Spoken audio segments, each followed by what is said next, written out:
School, a place every American child has been to, a place where valuable learning and developmental growth is supposedly encouraged. In reality, school is a place of conformity, children listening to lectures and taking notes, expected to go at the same pace as all the other students, and not learning about topics that are of value to them. Creativity and focus on the individual are essential in schools in order to promote the well-being of each and every student, and more importantly, a content workforce, as shown in the works Man's Search for Meaning by Viktor E. Frankl and Brave New World by Aldous Huxley. I've never really been a great example of the common student. When I was in elementary school, I couldn't concentrate on what my teachers were saying. I was in my own little world, and my teachers had no idea what to do with me. So, I was tested to see if I had any learning disability. And sure enough, I had auditory processing. Auditory processing is when you can hear what someone is saying, but it takes a while to process the information. Anyways, I suffered through this disability through most of elementary school. I didn't do well on tests because my teachers never made the lessons exciting enough so they could stick in my mind. My parents didn't know what to do. I just learned so differently than how schools thought I should learn. Then, we moved from California to Oregon when I was 9, and I went to a private school. Instead of teachers having lessons, students sat in their desks all day and read out of these books called PACE. Let's just say it was very interesting. They had these comics and were they creepy. The good thing about the PACE system was that you could determine the amount of work you wanted to do each day, even if it meant looking at this stuff. But I still didn't get the social and creative aspect of learning. I never collaborated with my peers or made projects. I just sat at my desk and read all day long. So even though I made good grades throughout the end of elementary and middle school, I didn't thrive creatively. I wasn't able to think outside of the box. Fast forward to 9th grade. I wanted to go to a school that would be intellectually challenging, so I transferred to one of the best public schools in Portland. But it was as if nothing had changed all those years ago in elementary school. The rate of schoolwork was just so fast. I couldn't keep up with it. I would ask my teachers for help with the lessons, but most of the time they would say, "Figure it out yourself." It got so bad that at the end of my first semester, I wanted to drop out. But I pressed on, working hard until I managed to get a 3.8 GPA at the end of my freshman year. The summer of my sophomore year, I moved to Austin, Texas, and went to an awesome school called Westlake. Nah, I'm just kidding. LT for life! Unlike my last school, I was able to sign up for a lot of electives at Lake Travis. I didn't really know what I wanted to do for a career, so I picked classes that interested me to see if one of them could be a viable job option. I chose Principles of Agriculture, Food, and Natural Resources because I thought I might want to be a veterinarian, Creative Writing because writing stories has always been a deep passion of mine, and Ceramics and Sculpture since I love art and I had never worked with clay before and wanted to try something new. Well, I decided that none of those options would make a good career for me, so the next year, my junior year, I went a different route. I signed up for a lot of digital classes. I was interested in learning about animation and creating digital images, so I took digital interactive media and graphic design. I've always appreciated the work behind Disney movies and the lessons in them. Finding Nemo showed the importance of family. Even when life gets tough, our family is still there for us. Tangled discussed how everybody has dreams and that we should pursue them. And Peter Pan taught that happiness comes with faith, trust, and yes, even pixie dust. By the end of my junior year, I wanted to be in a class where I could help others. So when I heard about the PALS program, I knew I had to apply. A few weeks after my interview, I got a letter congratulating me of being accepted. Through PALS, I go to elementary schools every Monday, Tuesday, and Wednesday and talk with kids. It is such an amazing experience. Whether it's playing a board game with them or asking how their weekend was, I know I'm making a positive difference in their lives, and for that, I am grateful to be in this class. So now I've decided that I want to be an elementary school teacher and change the way many schools run, by helping every child unlock their creative potential. I know there are numerous kids who are just like me. They think differently. And instead of trying to shove them into a box of conformity, we should embrace the differences. On page 134 in Man's Search for Meaning, Viktor E. Frankl states, "No one can become fully aware of the very essence of another human being until he loves him. By his love, he is enabled to see the essential traits and features in the beloved person, and even more, He sees that which is potential in him, which is not yet actualized.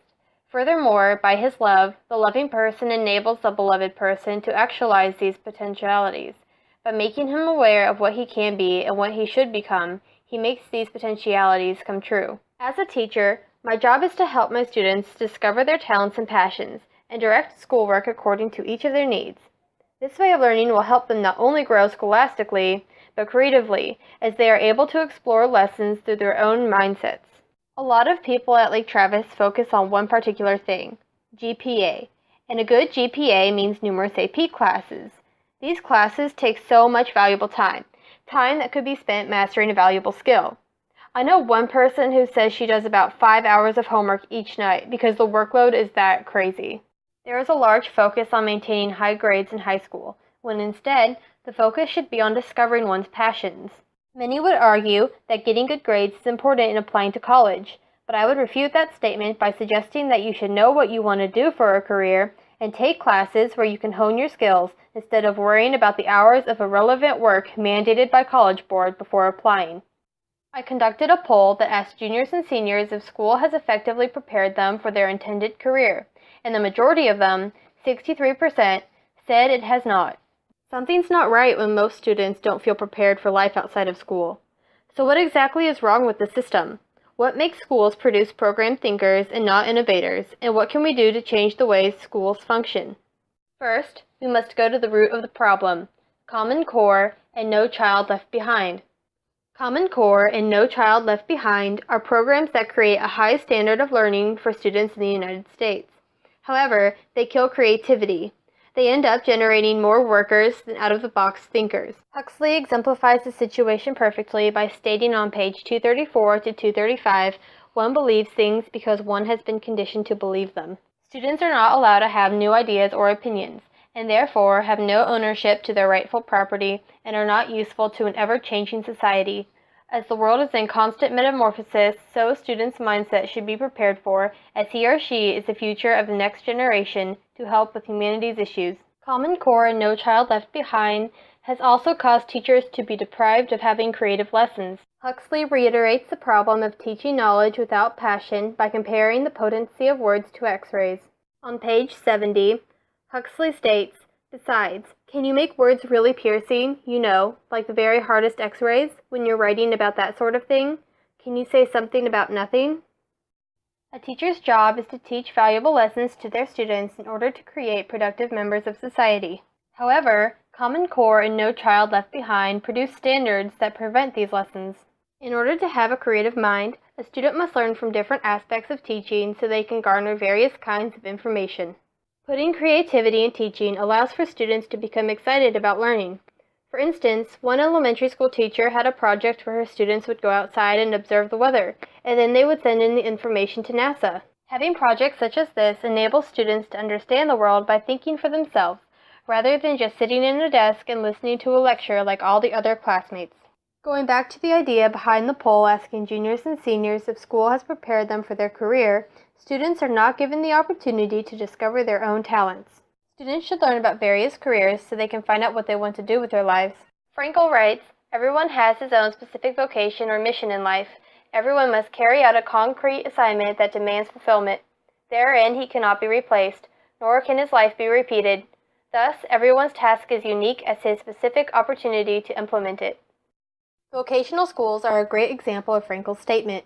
They give students options for their careers, which allows them to have a better understanding of what the world has to offer. This in turn generates more content workers and creates a happier workforce in society, because by learning about different types of careers early on, students will garner knowledge about their desires.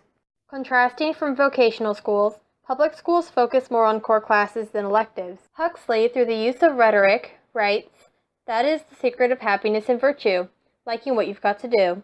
All conditioning aims at that, making people like their unescapable social destiny. Students are being trained to be like programmed robots, knowing and taking the exact same subjects, no matter what practicality they have to an individual's life and desires. Since they are deprived of meaningful classes, children are confused about the meaning of life for themselves, as they have no encouragement of their individual interests. Focusing on electives in schools strengthens a child's individuality and allows them to develop ideas about what they want to do for a career." This upcoming video is an interview with Sir Ken Robinson about the importance of creativity in education.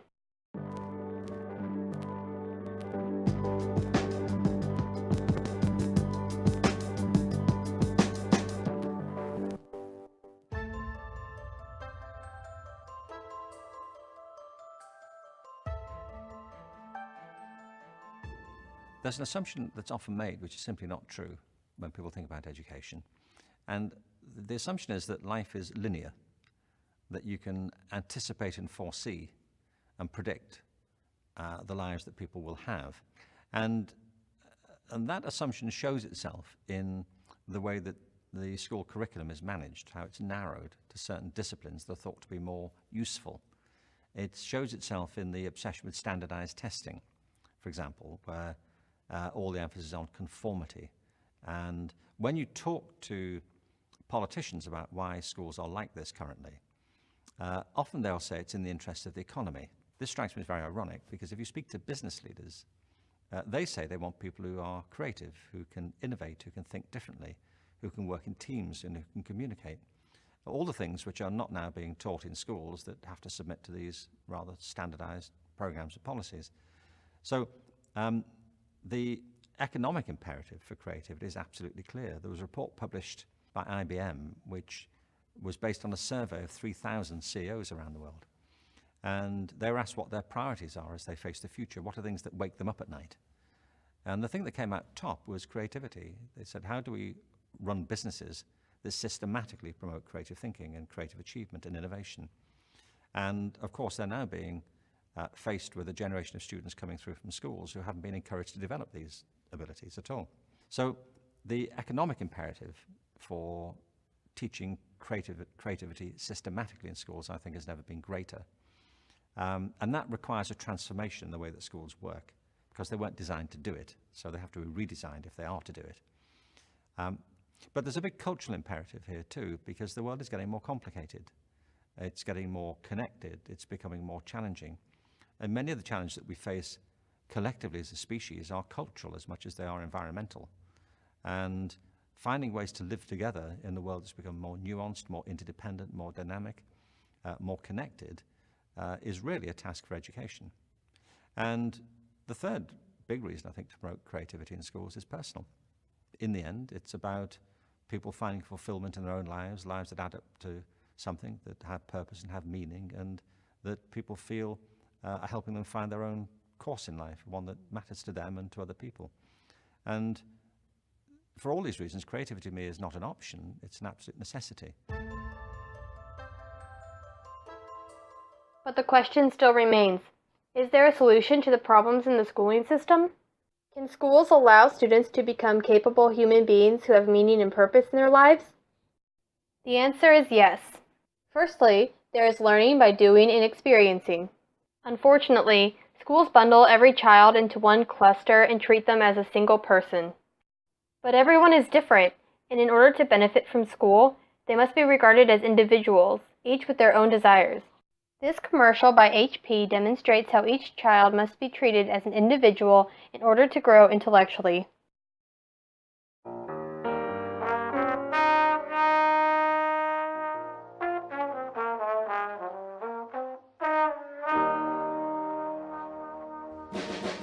If it was up to me, I'd set me free. I'd be anywhere, be where I wanna be. But every day that I stay, I do the things in my own way. I set them free. Oh, set them free.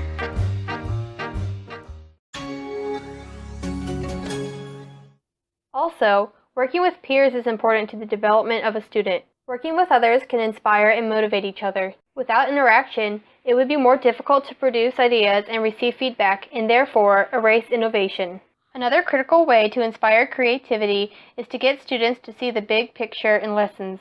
Frankl states on page 133 in Man's Search for Meaning, by declaring that man is responsible and must actualize the potential meaning of his life, I wish to stress that the true meaning of life is to be discovered in the world rather than within man or his own psyche, as though it were a closed system.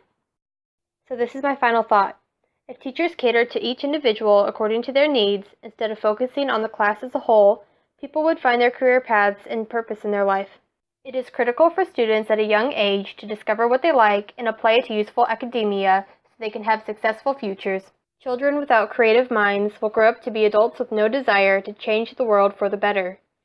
We need innovators, creators, people who think differently, because how will we ever progress as a society without the ability to see the world as a blank canvas, awaiting everybody's divergent ideas to create a masterpiece? Over here? There he is. Kid, we'd like to get a story on you for the local paper. You've got a bright future ahead of you. Let it go, yeah. Let it roll right off your shoulder, don't you know? The hardest part is over, let it in. Let your clarity